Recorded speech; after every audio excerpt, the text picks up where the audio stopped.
Tema kita adalah attraction FS Relove. Jadi ketertarikan dan apa sih itu ketertarikan dan apa sih itu cinta yang sejati kalau kita bicara dalam hal hubungan sebagai seorang anak muda. Banyak sekali anak muda yang terjebak pada hubungan yang kalau saya perhatikan di lapangannya itu saya menggunakan kata tidak wajar karena yang terjadi di dalam hubungan itu justru lebih pada berorientasi seksualitas atau ketertarikan pada tubuh atau jasmani. Bahkan yang menarik dalam pengalaman-pengalaman saya dalam mengamati setiap anak-anak muda, masih dalam berpacaran saja di sana sudah ada kekerasan fisik, aneh menurut saya. Padahal itu belum pada tahap pernikahan gitu, tapi sudah ada kekerasan fisik di situ. Lalu ada juga perkataan-perkataan yang sangat kasar. Lalu bahkan ada pelecehan-pelecehan seksual yang seringkali terjadi dalam sebuah hubungan tersebut. Dan bahkan ada pasangan-pasangan yang kadangkala saya perhatikan yang satu terlalu mendominasi terhadap yang lain.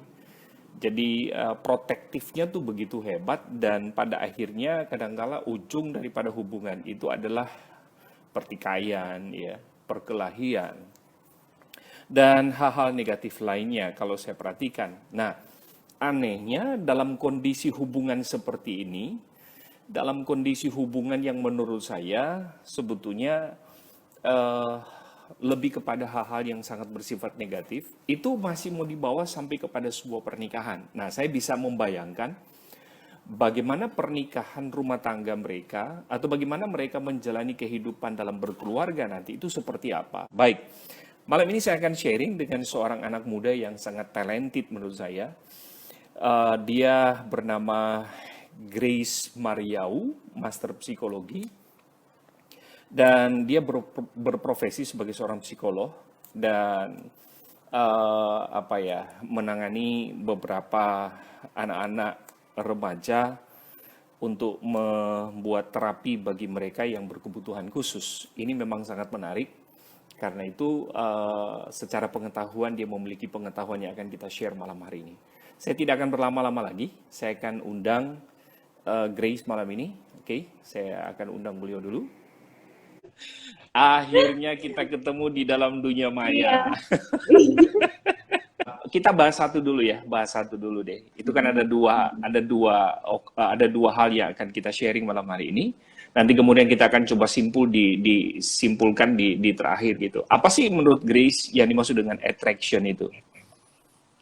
Oke, jadi sebenarnya attraction itu sendiri itu sering salah nih didefinisikan dengan love ya kan. Makanya kenapa topik hari ini tuh membedakan antara attraction dan love. Oke. Kayak misalnya contohnya kayak gini ya, misalnya kayak gini. Ada cowok nih bilang ke ceweknya ya misalnya, aku tuh cinta banget sama kamu, gitu ya, sayang banget sama kamu. Hmm. Atau misalnya dia bilang, kamu tuh satu-satunya gitu ya, kamu tuh satu-satunya dalam hidup Wah, aku. Pokoknya gombal nih gitu kata-kata ya. manis gitu ya, gombal itu keluar gitu ya dari mulutnya dia. Eh, tapi besoknya dia ngomong kayak gitu juga gitu mungkin ke orang lain. Minggu depannya Hmm. mungkin dia ngomong gitu juga ke orang lain. Jadi maksud Oke. dari love itu sendiri itu apa gitu loh. Jadi ketika Hmm. dia bilang cinta ke orang lain itu apa gitu loh. Apakah cinta itu bisa berubah-ubah seperti itu? Apakah cinta itu bisa dari orang A, kemudian besoknya ke orang B, besoknya ke orang C, apakah seperti itu? Atau itu hanya attraction? Nah, jadi kalau attraction itu dead, sebenarnya teori attraction itu sendiri tuh banyak. Ya, jadi attraction itu adalah sesuatu yang sifatnya tidak bisa kita kontrol. Kayak misalnya nih, jalan ke mall Oke. gitu ya, kita lagi jalan ke mall, terus misalnya aku nih lihat cowok gitu ya lewat, terus cowok itu eh, di depan aku nih lewat ya, aku langsung langsung bisa bilang di otak aku, ih ganteng banget ya si cowok ini, atau ih oke banget ya Hmm. ini gitu, atau Iya. ih cakep banget ya si Jadi cowok ini. kalau boleh mau Hmm. dikatakan bahwa attraction itu kadang-kala muncul dari bawah, dari alam ketidaksadaran atau Iya, dari alam yang tidak seringkali sadar dan yang seringkali spontanitas yang ada hubungan dengan ketertarikan gitu ya.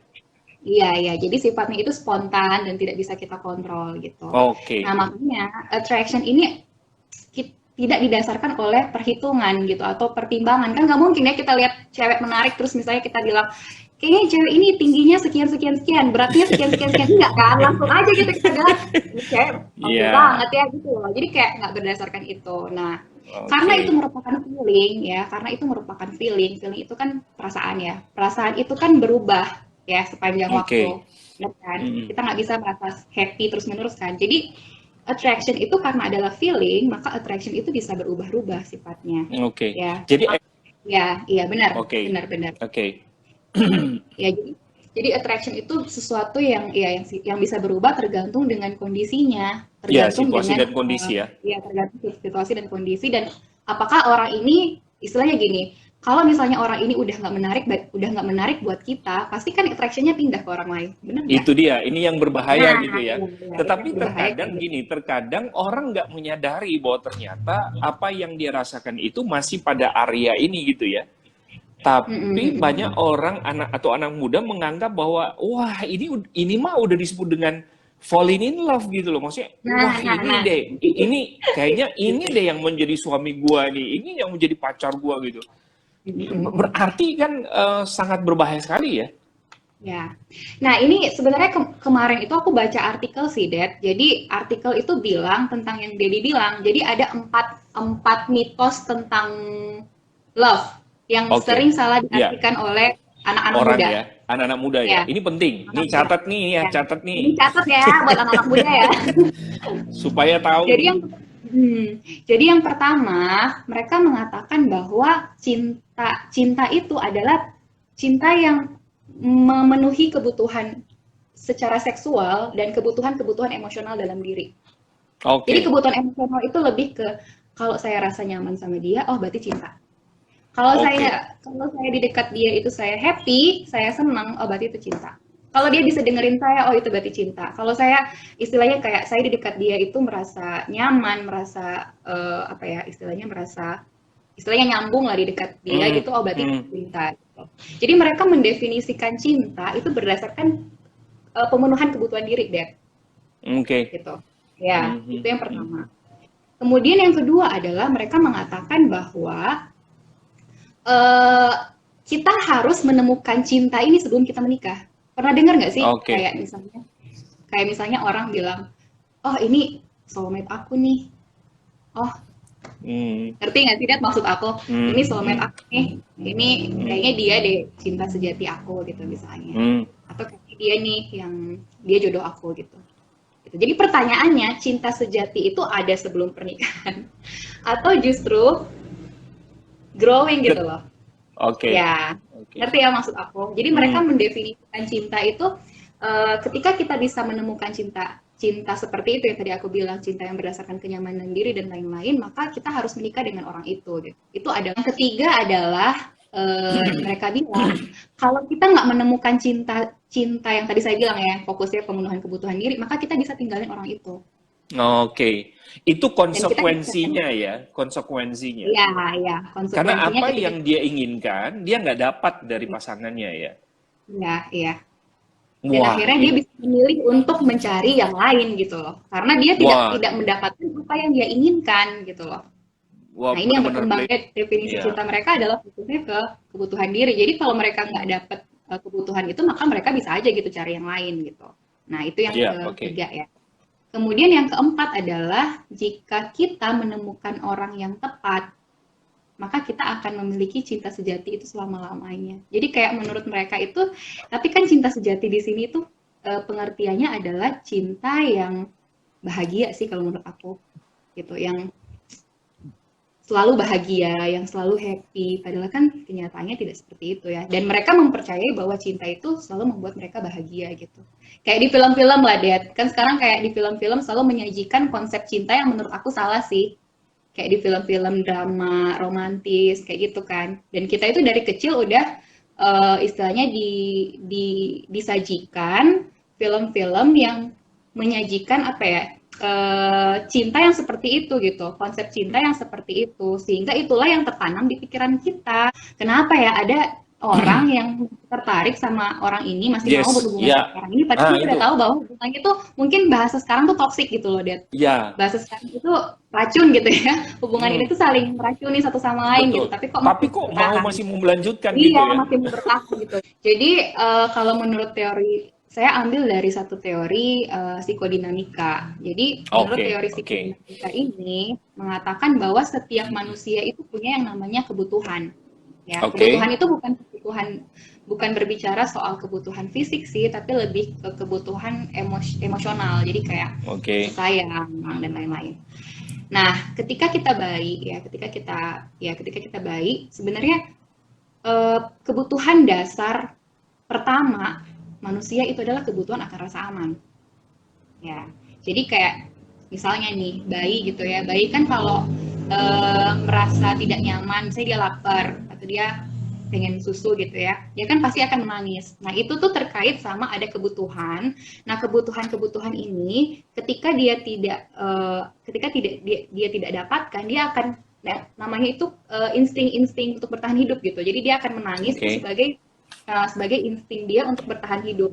Bedanya adalah kalau bayi itu kan sosok yang tidak berdaya ya, dia figur yang oke, tidak berdaya gitu. Jadi oke. yang dia bisa lakukan itu adalah menangis gitu. Sedangkan kalau kita orang dewasa, kita kan punya power untuk diri Hmm, kita sendiri. Jadi ketika kita hmm, lapar ya kita bisa cari makan sendiri gitu. Ketika kita haus ya kita bisa cari minum sendiri. Sedangkan kalau bayi itu sangat bergantung kepada perlakuan lingkungan terhadap dia. Sampai sini oke. ngerti nggak, Dek? Ya, Ya, gitu ya. Jadi kenapa di saat-saat kita masih anak-anak itu pengaruh dari lingkungan itu sangat berperan penting gitu karena kita kuat masih ya. sangat Oke. kita masih belum punya kontrol untuk diri kita sendiri nih, kita masih sangat depend lah terhadap lingkungan Hmm, kita. hmm, hmm, Nah, oleh karena itu misalnya gini nih, ketika si bayi ini merasa lapar gitu ya dan dia menangis, kemudian hmm. ibunya datang kemudian kasih dia susu sambil dipeluk, dibelai, itu akan membuat dia merasa nyaman kan, dia akan Oke, membuat dia merasa secure gitu.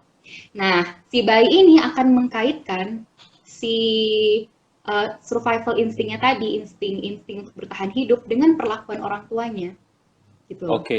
Jadi kalau perlakuan orang tuanya ini baik, ya dia akan memasangkan dengan survival instingnya bahwa oh ketika saya menangis orang tua ada nih untuk saya.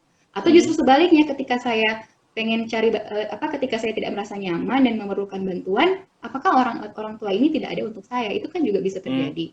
Misalnya anak-anak yang dulunya tidak mengenal orang tuanya atau sering ditinggalkan oleh orang tuanya dan dia tidak apa ya istilahnya kebutuhan-kebutuhan dalam dirinya itu rasa aman yang dia pengen itu tidak terpenuhi jadinya. Jadi dia kayak simpelnya gini lah, dia memaknakan love atau dia memaknakan bagaimana hubungan dia itu dari hubungan dia dengan orang tuanya gitu.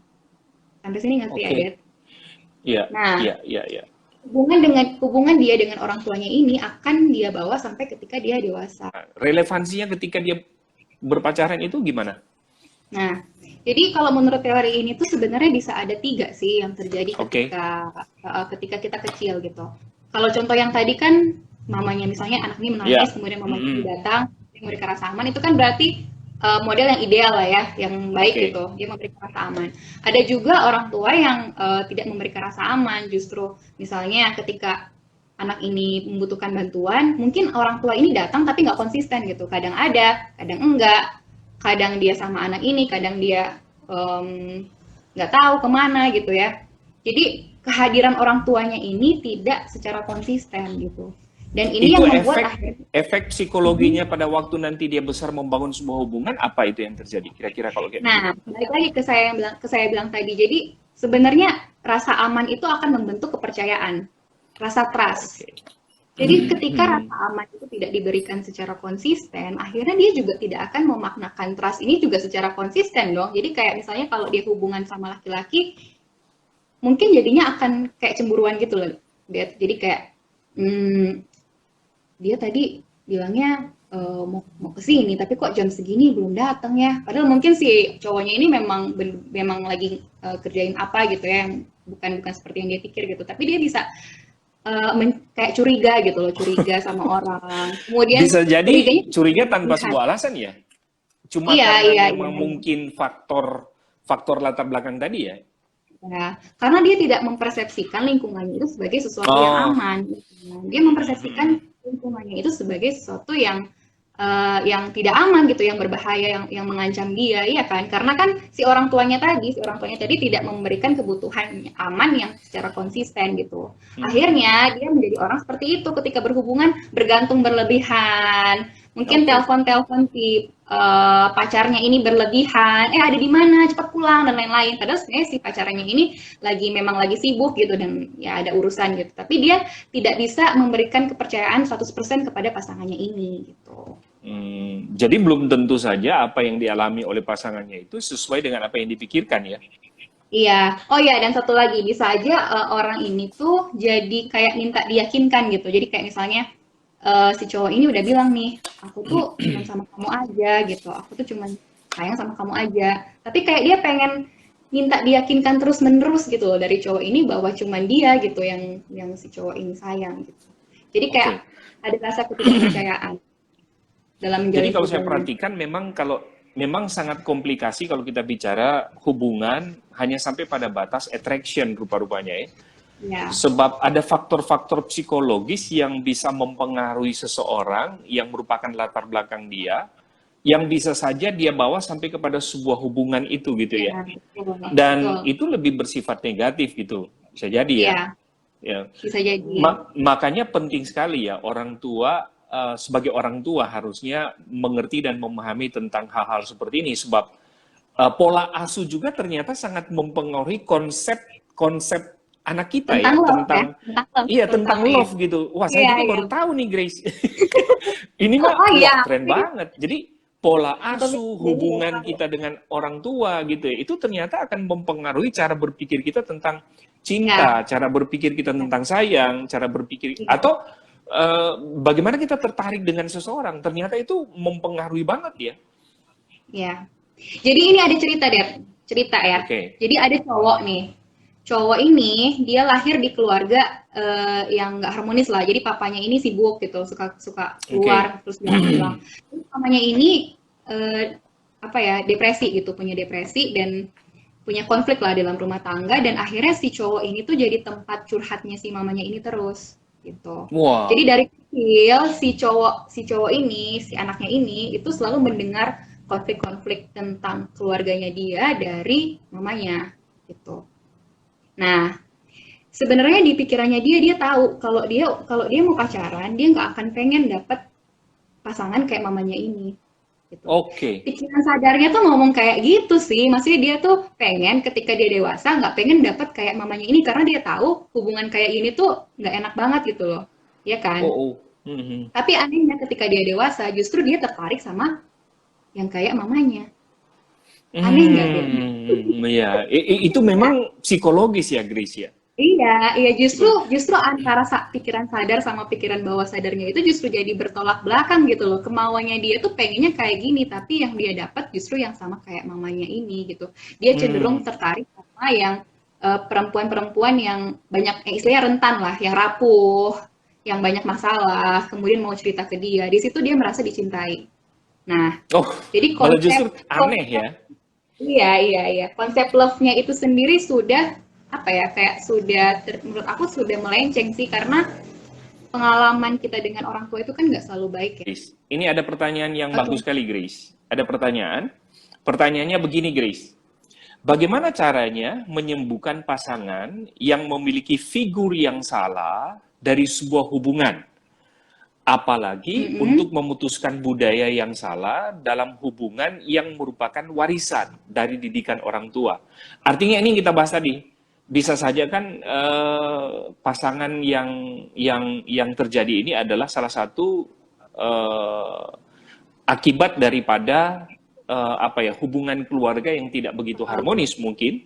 Kemudian pada akhirnya tanpa dia menyadari bahwa dia sudah pulih, tapi kemudian ketika dia masuk dalam komitmen untuk berkeluarga, ternyata itu ini justru keluar gitu loh, muncul muncul gitu. Nah, bagaimana cara menyembuhkan pasangan yang demikian? Kalau menurut aku sih, jadi konteksnya ini mereka udah berhubungan Sudah gitu ya, maksudnya udah menikah? menikah gitu. Iya. Oke. Kalau menurut aku berarti kan yang sebenarnya kan tujuan kita adalah sebaiknya sih healing itu terjadi kan sebenarnya sebelum pernikahan ya dia. Menikah, Katanya kayak oke, gitu. Ya, oke, itu konsep ya, saya ya dengan kamu, oke. itu konsepnya ada dia. Tapi ternyata banyak juga setelah mereka setelah menjalin pernikahan dan ternyata healingnya itu belum selesai gitu. Nah, menurut aku penting banget sih yang namanya emotional healing di sini gitu. Emotional healing dalam arti bahwa menurut aku emotional healing pun itu nggak bisa langsung sekejap apa ya, menurut aku itu proses sih, Det. Karena ada orang yang istilahnya yang kita bilang bahwa kayaknya kamu punya luka deh, kamu punya istilahnya kamu dulu pernah disakitin gitu. Tapi kalau dia masih menyangkal rasa sakit itu akan susah nih untuk kita menyadarkan dia atau memulihkan dia gitu.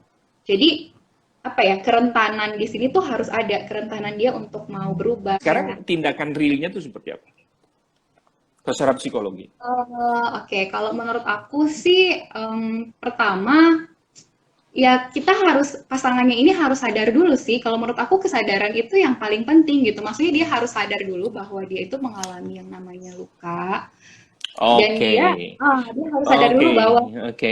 dia ada loh luka ini gitu Tapi dan kan itu Grace itu kan mempengaruhi nggak gampang hubungan juga. dia dengan orang lain Oke, Grace, tapi gitu. itu kan nggak gampang untuk seseorang sadar Iya, bahwa dia iya, iya, mengalami makanya. luka. Itu Makanya persoalan tadi kan ya? makanya tadi aku bilang itu tuh proses, Dad. Itu tuh ada langkah-langkahnya. Nggak mungkin Hmm, orang dari misalnya dia masih bilang, oh enggak, aku baik-baik aja, aku nggak punya luka dalam hidup. Terus kita pengen orang itu jadi healing, itu tuh menurut aku proses. Nah di psikologi tuh sebenarnya ada dijelasin sih proses-proses emotional healing. Di psikologi tuh ada hmm. dibilang. Jadi pertama itu, Maksud saya, apakah ya, dia juga di satu sisi itu merupakan sebuah ah, proses dan perlu ya, perlu keterbukaan diri gitu, jujur dengan dirinya. ya Apakah jujur juga dia dengan diri butuh, sendiri. ya, apakah juga dia butuh orang lain untuk dia sharing, konseling? Ya, Itu sebenarnya real makanya kan tindakannya kan? mentor. Iya, mentor ya. Oke, Ini lebih ke oke. mentor ya, mentor. Karena Mentor persoalannya dalam kan arti gini ya, mentor yang benar ya. betul itu maksud Mentor saya. yang Karena ya, tidak semua orang mau terbuka ya dengan apa yang betul. dialami, apalagi kalau itu sifatnya selalu sangat keras ya, berbicara kekerasan gitu ya, apa yang dialami. Nah, mudah-mudahan ini bisa terjawab karena ternyata jawabannya adalah dia harus melakukan yang namanya apa namanya emotional healing, Ini, yaitu ada kejujuran dalam diri dia untuk dia mau mengaku bahwa yes, dia juga mengalami kurban dan kadangkala secara alam bawah sadar itu itu ternyata bisa muncul dan bisa terjadi dalam hubungan keluarga itu di tengah-tengah perjalanan. Dan dia tadi sudah dikatakan bisa dia konseling juga dengan mentor kalau itu memang iya, dia mau dia mau apa, dia mau terbuka. iya, maksudnya Kuncinya kan ketika, dia mau terbuka iya, ya. iya betul. Kalau misalnya dia nggak terbuka, nggak mungkin dia mau cari mentor, bener nggak? Jadi Oke. dia harus sadar dulu kalau dia itu istilahnya kayak dia harus sadar dulu bahwa dia memiliki masalah, baru dia Nah, bisa itu terbuka. dia. Bahas secara cepat tentang apa sih itu real love, Grace? Oke, jadi aku di sini bikin semacam kayak poin-poin sih, jadi supaya kita bisa. Ini aku baca ya, Dad. Ya, Ya. takut aku miss gitu. Oke. Nah, jadi aku bikin semacam itu ya poin-poin tadi. Yang pertama, attraction itu bisa muncul tiba-tiba kan, seperti yang aku bilang tadi. Bisa muncul Grace. kapan aja, sepanjang hari, sepanjang waktu. Oke, Sedangkan oke. cinta sejati itu membutuhkan waktu untuk bertumbuh. Jadi ya growing, sifatnya growing gitu. Makanya kan nggak ada istilah falling in love, ya. Nggak ada istilah Oke. jatuh cinta itu nggak ada. Sedangkan real love itu ya fisik Nah, sih. oke. Dari situ kita sudah bisa pahami. Nah, kalau real love-nya itu realnya apa? Ya, kalau menurut aku real love itu growing sih, Dad, intinya. Oke, Jadi kayak itu kita bisa kan dapat justru hmm, seiring dengan sebuah perkembangan berjalan waktu dalam ya. sebuah hubungan gitu ya. Kan, ya. Mm-mm. Jadi kalau umpama grafik Dad, menurut aku kalau misalnya ini grafik nih, ini intensitas ya, terus ini waktu. Menurut aku kalau yang namanya real love itu dia naik gini. Grafik ya. Ya, Jadi kalau kalau misalnya dibikin kita grafik, seharusnya dia, real love itu dia grafiknya naik tuh. oke, Jadi semakin oke, waktunya panjang, intensitas love-nya juga akan semakin tinggi. Sebaliknya kalau attraction itu dari atas oke, tiba-tiba jatuh ke bawah oke, gitu. Jadi itu oke. terlihat berbeda gitu ya. Oke, aku percaya gini sih, Dad. Jadi real love itu sendiri akan kita temukan kan saya bilang tadi sepanjang berjalannya waktu. Jadi ketika kita membina suatu hubungan, pernikahan, justru yang aku bilang ke Dedi waktu itu semakin kita banyak melakukan pengorbanan untuk orang itu kita semakin real love kita tuh semakin teruji gitu loh. Real love kita akan semakin terlihat ketika justru kita melakukan pengorbanan. Masalahnya maksud aku di sini pengorbanan itu sendiri harus dari kedua belah pihak dong, Dad. Oke, Nggak ya. bisa Jadi langsung dari sebetulnya yang Grace satu. maksudkan di sini bukan cuma satu pihak kan ya. Iya, iya, Jadi iya. gini guys, yang Grace maksudkan sebetulnya cinta sejati itu memang harus dimulai dari sebuah prapaham ya Grace. Iya, Ada pengetahuan dulu tentang apa isi iya itu betul. cinta sejati gitu ya. Sebab tanpa sebuah pengetahuan tentang cinta sejati, maka kita dalam membangun sebuah hubungan pasti akan terjebak lagi kepada attraction gitu. Iya, Lebih jadi kepada tertarik. kenapa pentingnya ada mentor. Mentor mungkin yang Oke. kita gitu ya. Mungkin apa ya istilahnya kayak nggak tahu ya di gereja kita mungkin ada mentor atau misalnya kakak rohani lah yang udah menikah dan pernikahan mereka ini kita lihat baik, nah itu bisa memberikan persepsi atau pemahaman kepada kita tentang real love itu seperti apa, real love kenyataannya dalam kehidupan pernikahan itu seperti apa gitu. Jadi ketika kita apa ya istilahnya melakukan uh, mengobrol lah dengan orang-orang yang sudah menikah dan memiliki hubungan pernikahan yang baik itu akan memberikan pemahaman kepada kita sih tentang real love gitu. Oke, Cuman menurut Grace. aku menurut Ya, aku gimana? ini Silakan. menurut aku kita tidak bisa hanya sampai ke pemahaman aja sih karena menurut aku di luar sana banyak yang udah paham tapi tetap terjerumus lagi gitu ke hal tersebut. Hmm. Jadi penting yang Jadi namanya butuh mentor. sebuah tindakan yang Tindakan konsisten ya. ya dan menurut Uh, aku manusia itu kan lemah ya. oke, Sebenarnya gini, aku sih percaya bahwa uh, untuk menemukan cinta sejati itu kan yang tadi aku bilang ada pengorbanan di dalamnya, ya kan? Oke, jadi unsur pertama Pengorbanan di ada dalamnya. ada pengorbanan ya. Lalu kemudian Mm-mm. apalagi Grace? Yang tadi fokusnya ke kebutuhan orang lain kan, bukan ke kebutuhan diri Oke. sendiri.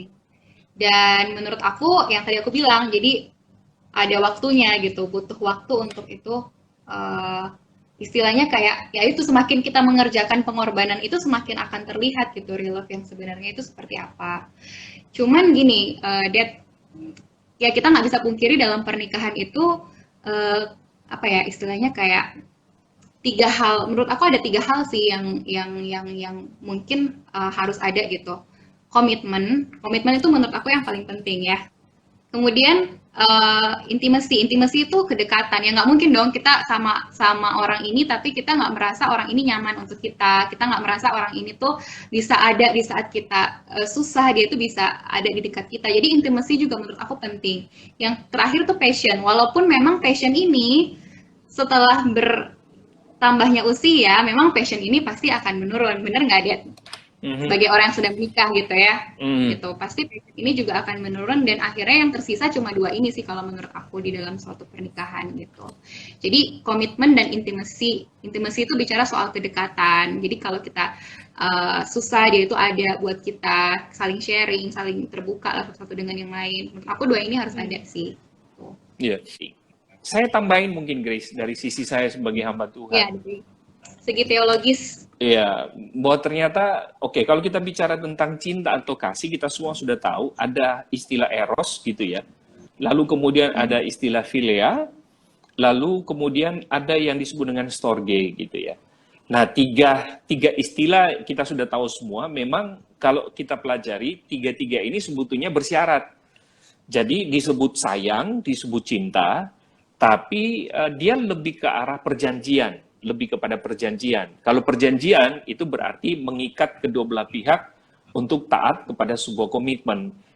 Itu namanya perjanjian. Jadi kalau misalnya satu melanggar, berarti gugurlah, gugurlah rasa cinta, gugurlah rasa sayang itu gitu. Nah, Alkitab menggunakan sebetulnya satu istilah dalam Alkitab yang merujuk kepada cinta sejati sebetulnya, yaitu kata agape itu gitu ya. Ya. Nah, karena itu seringkali saya berkata bahwa agape ini kita berbicara tentang cinta Tuhan kepada kita, dan ada orang bertanya bahwa bisa nggak saya memiliki cinta seperti Tuhan untuk mencintai orang lain? Siapa bilang nggak bisa gitu ya? Menurut saya sangat bisa sekali. gitu. Karena justru itu yang Tuhan mau untuk kita lakukan gitu.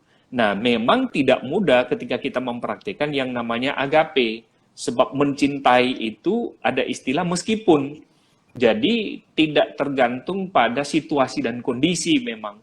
Tapi dia lebih kepada tak bersyarat gitu. Nah, untuk sampai pada titik tak bersyarat ini, menurut saya memang tidak semua orang itu bisa mau menerima gitu, karena memang waduh itu sangat luar biasa susahnya untuk mempraktekkan.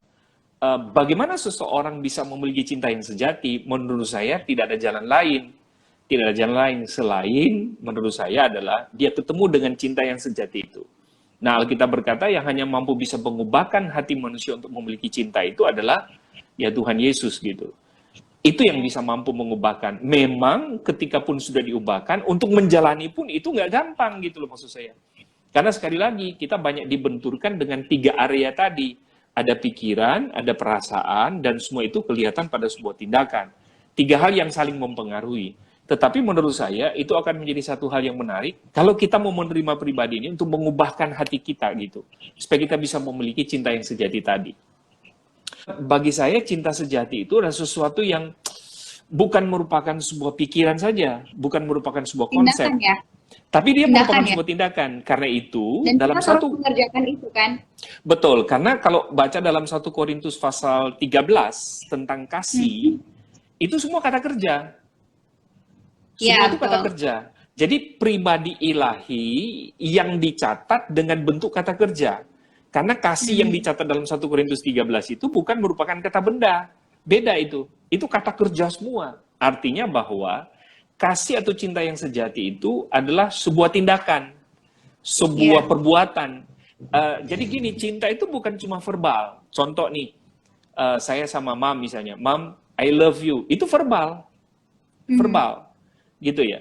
Tapi yang dimaksud dengan agape itu bukan cuma sekedar mengatakan I love you. Tapi I love you itu harus diiringi dengan sebuah tindakan. Iya. Itu yang bagi saya, waduh, nggak main-main itu, nggak main-main. Ngomong sih gampang. Makanya jangan terlalu cepat untuk mengatakan kayaknya sih gua I love you deh.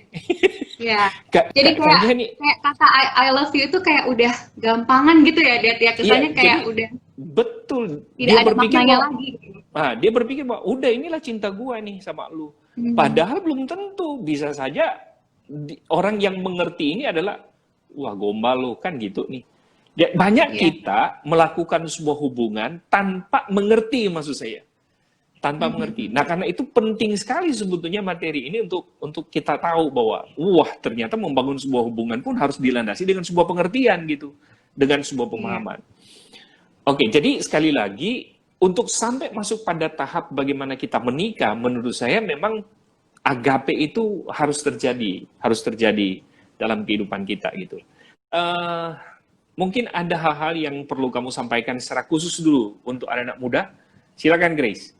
Dalam hal berpacaran ya, dalam hal membangun hubungan. Silakan Grace.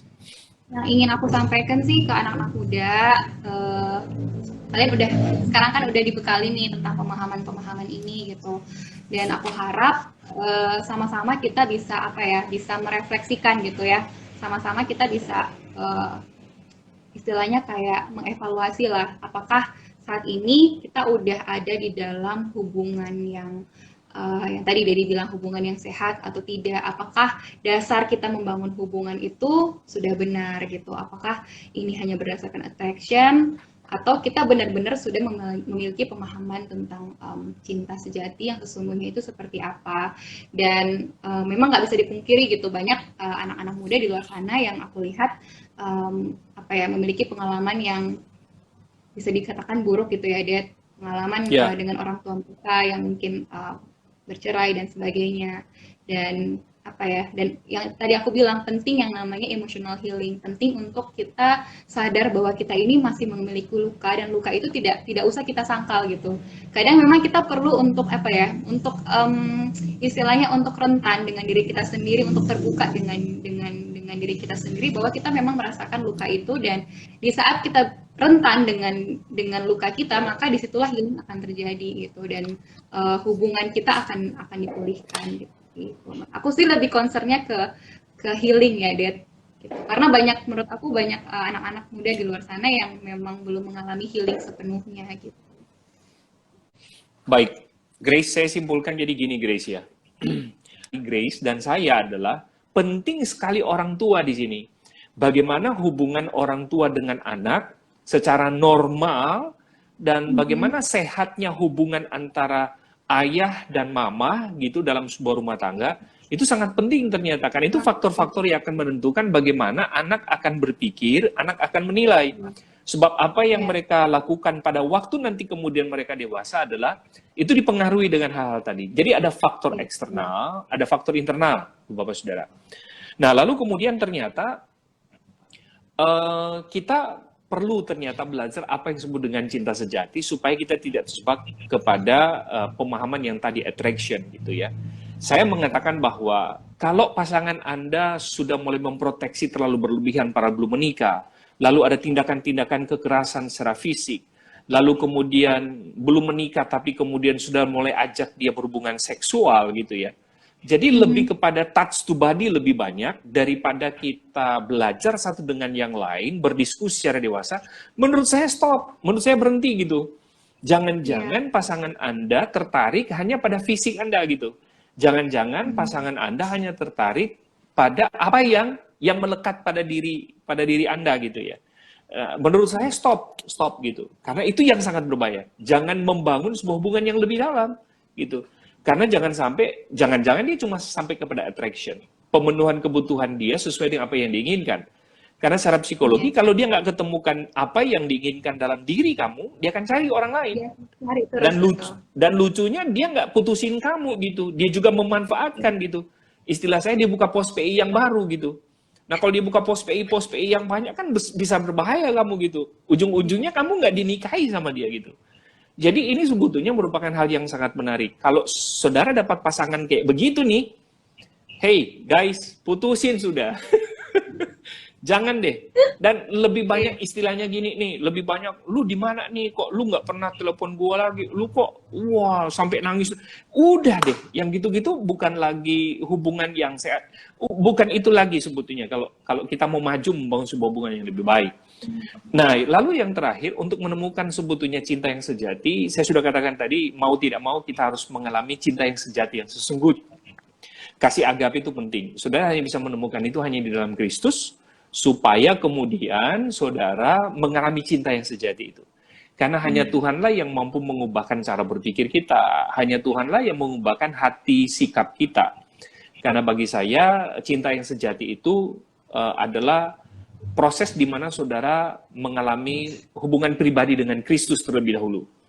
Bagaimana Kristus mengubahkan hati kamu, pikiran kamu, jiwa kamu, dan roh, sampai kamu tahu apa tuh suci, apa tuh kekudusan, apa tuh benar, mana yang nggak benar. Karena itu yang paling penting, sangat penting sekali. Jadi banyak orang melakukan sebuah hubungan begitu karena tadi nggak ngerti kesucian, kekudusan, kebenaran firman, itu paling penting.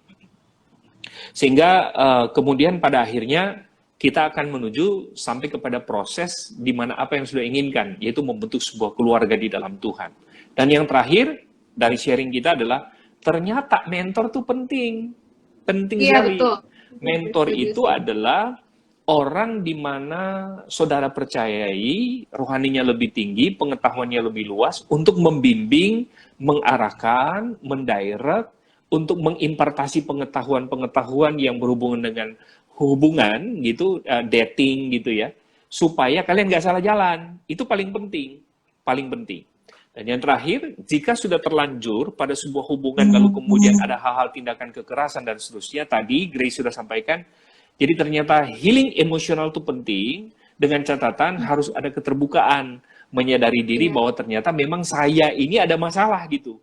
Selama kita tidak terbuka, selama kita tidak jujur dengan diri kita, maka saya kira secara psikologi saudara akan terus mengalami intimidasi hal seperti itu gitu. Jadi karena itu bagi saya sangat penting sekali kejujuran gitu, mengakui bahwa memang ya saya punya masalah dengan ini dan saya butuh untuk di healing dan seterusnya. Dan mungkin Grace, mungkin untuk yang tadi Dedi bilang bahwa kita menyadari bahwa kita ini memiliki luka, menurut aku itu ada peran Tuhan juga kali ya di situ. yes, untuk menyadari kita ya.